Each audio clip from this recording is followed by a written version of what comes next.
Namaku Raka, aku mahasiswa semester akhir yang lagi ngejalanin magang di sebuah kantor desa kecil di daerah Jawa Tengah. Desa ini, kalau kata orang, masih kental banget sama suasana tradisionalnya.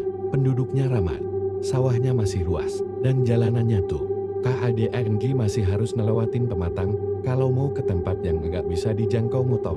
Awalnya aku pikir ini bakal jadi pengalaman seru, tapi aku nggak nyangka. Magang di desa ini justru bikin aku ngalamin hal yang sampai sekarang masih susah aku percaya. Hari itu hari Rabu, aku dikasih tugas buat survei ke beberapa lahan pertanian yang rencananya mau dikembangkan jadi kawasan wisata edukasi. Jam masih nunjukin sekitar jam 2 siang, tapi matahari lagi panas-panasnya. Keringat udah netes dari layar sampai ke punggung, kaosku basah, dan aku udah jalan kaki hampir 1 jam nyusurin jalan setapak di antara sawah. Bintang awalnya semangat, tapi makin lama, makin ngos-ngosan juga. Nggak ada warung, dan nggak ada pohon rindang, apalagi angin. Semua serba sepin, yang terdengar cuma suara jangkrik, dan sesekali suara burung sawah. Kanan kiri cuma hamparan padi yang ulet, mulai menguning, dan di kejauhan, bayangan pohon randu berdiri menjulang sendirian. Kelihatan kayak penjaga sawah. Bintang pas aku mulai mikir buat balik aja. Aku lihat ada sesuatu di kejauhan, kayak bangunan kecil. Aku sempat berhenti, semata-mata karena penasaran. Bangunan itu bentuknya warung, kayu semua. Ada asap tipis keluar dari atap dapurnya. Di depan warung, ada papan tua yang tulisannya udah mulai pudar, tapi masih bisa kebaca, Kopi Lan Wedang Jaha. Aku nggak mikir panjang, rasanya haus banget, dan warung itu terlihat seperti penyelamat di tengah kegilaan panas siang itu. Aku jalan pelan-pelan ke arah warung. Semakin dekat, aku baru nyadar tempat itu benar-benar berdiri sendirian, nggak ada rumah lain di sekitar. Di belakang warung, cuma sawah luas dan beberapa pohon bambu. Tapi anehnya, aku nggak ngerasa takut, malah sebaliknya, kayak tenang. Warungnya kelihatan bersih. Ada bangku bambu di depannya, meja kayu kecil yang masih kokoh, dan tirai tipis yang ngelayang pelan kena angin.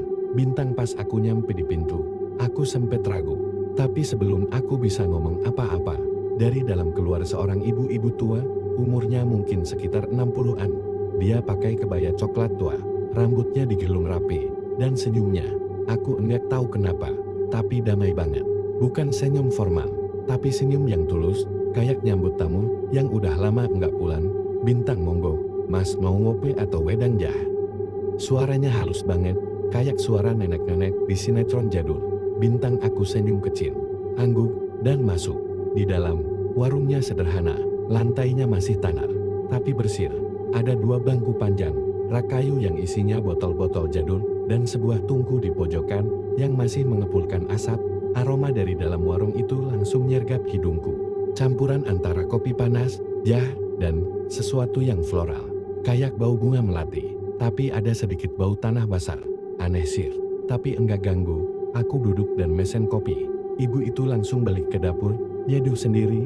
Aku bisa lihat dari celah rak, dia ngambil biji kopi dari toples kaca, lalu ditumbuk, pelan-pelan. Semuanya dilakukan manual, enggak ada mesin, enggak ada alat modern, dan entah kenapa, proses itu malah bikin aku makin betah. Bintang pas dia datang bawain kopi, dia naruhnya pelan banget di meja. Ini kopinya, Mas, monggo. Bintang, aku angguk dan nyoba seruput. Rasanya langsung bikin aku dim, bukan karena enak banget atau pahit banget, tapi aneh, pekat. Tapi ada aroma yang aku enggak bisa jelasin. Ada rasa pahit khas kopi kampung, tapi diselimuti bau bunga yang bikin merinding. Rasanya kayak aku pernah nyium aroma itu, tapi enggak ingat di mana. Bintang, aku minum pelan-pelan. Ibu itu duduk di pojok, sambil liatin aku minum. Tapi bukan dengan tatapan aneh, lebih ke tatapan keibuan, kayak lagi ngawasin anaknya makan biar enggak keselak. Bintang, aku sempet ngajak ngobrol. Nanya soal sawah-sawah di sekitarnya, soal warungnya udah berapa lama berdiri. Tapi dia cuma senyum dan jawab seadanya. Bintang, warung ini udah lama, Mas, tapi sekarang jarang yang mampir. Bintang, aku ngerti sih, emang siapa juga yang mau mampir ke warung yang letaknya di tengah sawah kayak gini. Tapi anehnya, suasana di warung itu tuh tenang banget, damai, enggak ada suara motor, enggak ada keramaian. Hanya suara angin, dedaunan bambu, dan suara burung kecil di kejauhan. Setelah sekitar 20 menitan duduk di situ, aku lihat jam, udah hampir jam 4 sore. Aku harus balik sebelum gelap, karena jalan setapak itu nggak ada penerangan sama sekali. Aku berdiri, ngambil dompet, dan ngeluarin beberapa lembar uang. "Niki, Bu, bayar kopinya."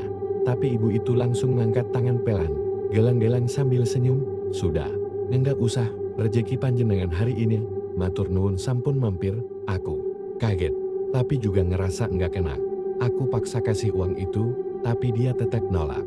Akhirnya aku cuma bisa senyum, pamit, dan jalan keluar dari warung itu. Sebelum pergi, aku sempat nengok ke belakang. Ibu itu masih berdiri di ambang pintu, senyum sambil ngelambai pelan. Bintang aku jalan pulang dengan perasaan aneh. Badanku jadi enteng, hausku hilang, capekku juga kayak hilang gitu aja. Tapi, waktu aku udah makin jauh dari warung itu, aku sempat noleh sekali lagi dan aku melihat sesuatu yang bikin aku agak nahan napas. Bintang asap dari dapur warung itu udah nggak ada. Tirainya nggak bergerak lagi, dan entah kenapa, bangunannya kelihatan pudar, kayak diselimuti kabut tipis. Tapi aku buru-buru halau pikiran itu. Mungkin efek matahari sore, pikirku. Bintang sampai aku pulang ke rumah dinas, aku masih kepikiran soal warung itu, kopinya, ibu tua itu, aroma aneh di warung itu. Tapi aku nggak curiga apa-apa, bahkan sempat niat, besok-besok aku pengen balik ke sana. Sekadar ngopi sambil ngobrol lebih lama. Tapi aku nggak tahu, hari itu adalah pertama dan terakhir kalinya aku lihat warung itu. Dan semua hal aneh baru mulai terasa besoknya.